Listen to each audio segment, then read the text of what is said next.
And it's video number 4? Yeah, I think it's video number 4. And I have been well and truly tagged. Dark Avenger, C86 and then Custom Bromstar both tagged me to do my 5 favourite things to do. Some people's that I've seen have been quite serious about theirs. And when you see mine, I feel a bit sad now. Bit of a loser. But hey, these are my top 5 things I like doing. So, sue me. Let's start with number 5. What shall we pick as number 5? We'll pick this pile up here. I am a voracious reader. Not just comic books, but just books in general. I will have maybe 4 or 5 books on the go at any time. And they will be of all types of genre, fiction and non-fiction. I mean, currently what I am reading is, I take to work with me Dune, the Frank Herbert epic. I've seen the film so many times, have never read the book. I'm actually really enjoying it. So I read Dune. My going to bed book, which probably isn't a good idea, is this Heart-Shaped Box, the first book by Joe Hill, son of Stephen King. It's even signed by him.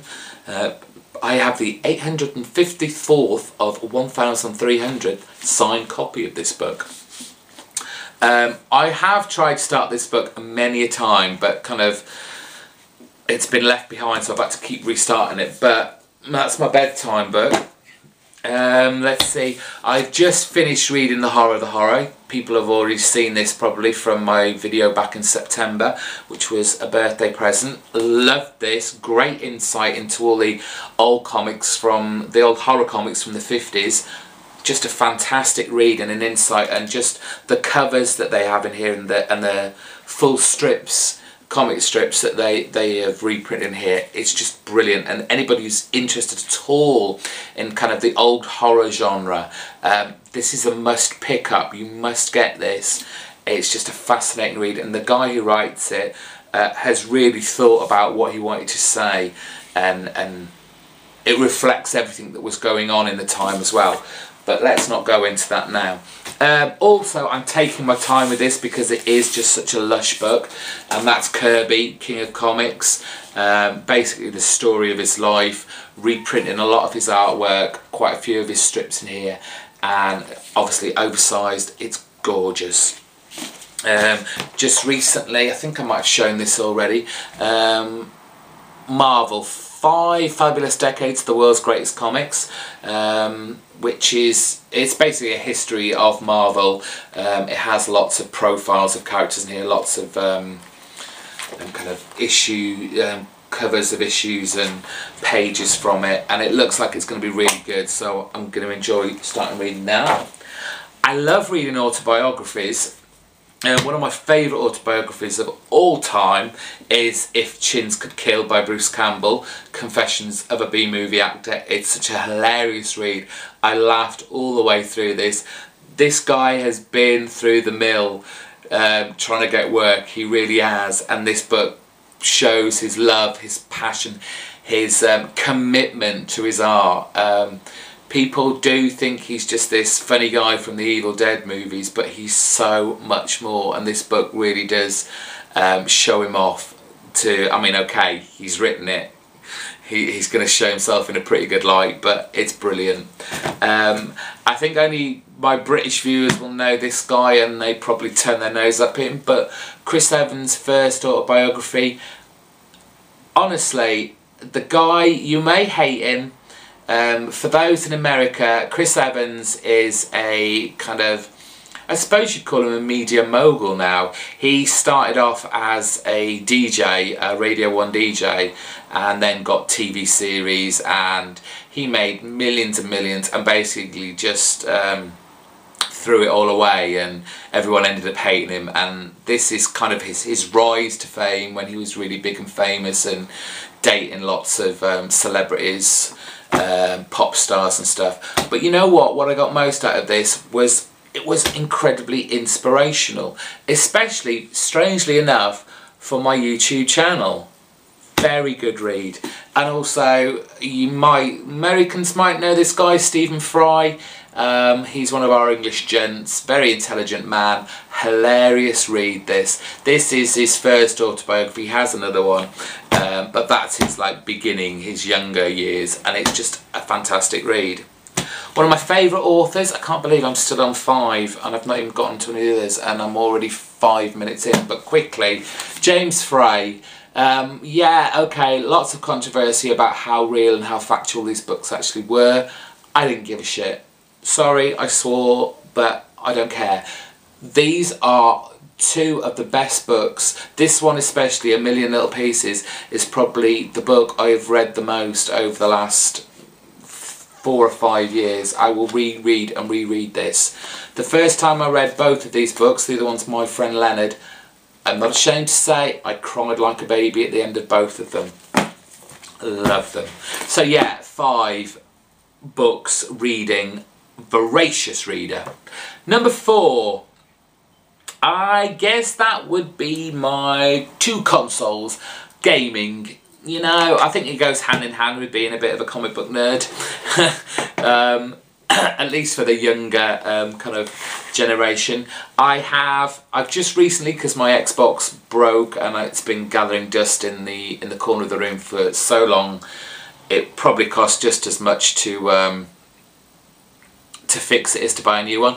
So I bought a new one, and I got myself a new Xbox. Also have a Wii, my Wii wheel. This is my Sonic and Sega All-Stars Racing limited edition edition of it. So yeah, games. I did really well when I bought my new Xbox, it has to be said.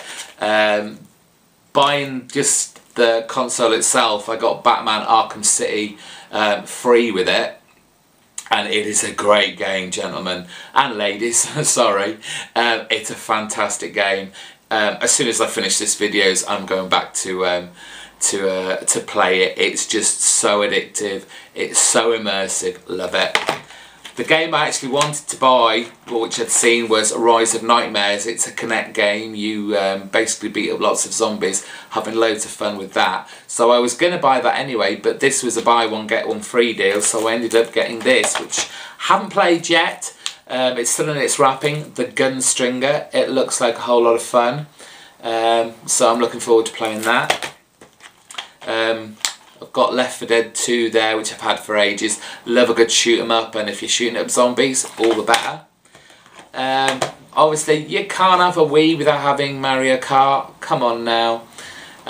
You'll have hours and hours, days and days of fun with this. I would love to see a new one come out with some new courses, but still, it's a classic and always will be. I love these games. This is De Blob 2, but I love any kind of game that you have to, you know, do quests or collect things. It's got to have a good story in it as well. It can't just be collecting for the sake of collecting, but, you know, just roaming around, finding things that are hidden, and just building up your character. Final Fantasy is one of my favourite, like, gaming franchises of all time. The day I bought my first PS1, the game I bought was, of course, Final Fantasy VII, and I've never looked back. I've loved every game of Final Fantasy that have come out. They frustrated me to hell at sometimes, but still I love them. They are beautiful. The stories are so well done. Obviously the graphics have got better and better with every machine it's been on. What can I say? So yeah, number 4, gaming. Number 3, oh, TV and movies. Cannot get enough. TV series, I will just follow so many. I'm just looking up at my shelves now, and I'm just going to ream a load off now. Or, you know, Doctor Who, X-Files, Spartacus, Mad Men, True Blood, Buffy, Ugly Betty. What else have we got? Dexter. What else do I watch? Oh, there's just Big Bang Theory, Glee, Flash Forward, V, Dawson's Creek. I've just got so many TV series up there. So many too many to mention up there. But I spend too many hours watching TV, I know. And movies, well, apart from obviously kind of the superhero type movies, I was looking through my DVD collection and I realised how little comedy I had. The nearest, to be honest, I could find was Shaun of the Dead, funny enough, zombies. We're seeing a theme here. Love my action movies kind of thing, so we've got The Bourne Identity there as an example. I've got all those. One of my all-time top 10 favourite films. Love the styling and cinematography on this. Frank Miller's Sin City. Love my Asian movies, so you got Battle Royale, all those kind of Asian horror stuff. Love watching those. And while we're over that way, anime, especially the Studio Ghibli stuff. We've got Howl's Moving Castle there, which is just lovely. Spirited Away, that kind of thing. Any comic book geek worth his salt must have watched this and must have loved it. Clerks is just an amazing film. I remember the first time I rented this out on DVD, and it is one of the few films I've watched that I've just rewound it, you know, put it back to the start and watched it again. So much fun. So hilarious. And all the rest of Kevin Smith's films in this kind of, you know, the Clerks universe have always been great. I'm a sucker for the 80s and all the kind of Brat Pack movies, so Breakfast Club. Never watch Breakfast Club with me. I will recite all the dialogue with the characters as I'm watching it. I annoy and frustrate a lot of people when I watch this with them, so never watch The Breakfast Club with me. The Warriors, love this film, back from the, I think this is the 70s. It's just a great film, completely off the wall kind of, yeah, right, all these gangs, all these different gangs all verging in one park to wipe out this one small kind of, well, the Warriors. But the music in this is phenomenal. The kind of, the, what's the word I'm looking for? The costumes, I guess you would call them, are just amazing. The way they've made each gang look completely different from each other and give them a certain style and a look from a genre is just fantastic. I love it. Spoken about this before, but it must be worth a mention. Spaced, one of the best sitcom comedy series of all time. If you've never seen it, you must pick it up. That was number 3. Number 2, YouTube. Has to be, doesn't it, really? And it's not just about making the videos either. It's all the friends I've made, all the connections, all the conversations I've had with people, not just in like the comment boxes down below. You know, a lot of you guys PM me, seeing how I'm doing, and you know, we chat and that, and it's just a really nice, fulfilling vibe that I've never got from anywhere else within the comic book community. The comic book forums I've been on, my God, those guys bitch at each other. I swear they just do it on purpose. They must do, because you cannot hate people that much but still have a same interest as each other. It's just impossible. But everywhere I've looked, it's been disrespectful and just blatant swearing at each other. It's just awful. I've never found a comic book forum worth its salt and where people have had a decent conversation with each other or that ended up slagging off. YouTube just doesn't have that. I've not found that yet, and it is so refreshing. Forget about the thumbs down. Anyone can hit a button and hit thumbs down. It's when people put a comment on there, or they send me a message, or they do a video response to one of my videos. I appreciate that so much, and it builds that connection and a conversation, and it's just so appreciated. And I just love coming home every night from work and finding one of you guys have posted another video, and I just get so entertained, and it puts a smile on my face after I've had a really crappy day. So number 2, YouTube, of course. Number 1, and it's got to be, I'm sorry, it's comic books. I know Costin Bromstar didn't want to put comics on there because apparently it was top 5 things you want to do apart from comics, but Dark Avenger put it on his, so I'm going to put it on mine. So yeah, comics. What would life be without comic books? What would I be doing? I would be making YouTube videos, that's for sure. It's a scary thought. I'd probably be a lot richer, but yeah, comic books, how can that not be number 1 for me? They are just such an enriching, imaginative genre, unlike any other. I mean, you can do anything in these books. You can be that person on that page. You can identify it. You can go through the same, you know, trials and tribulations that these characters go through too.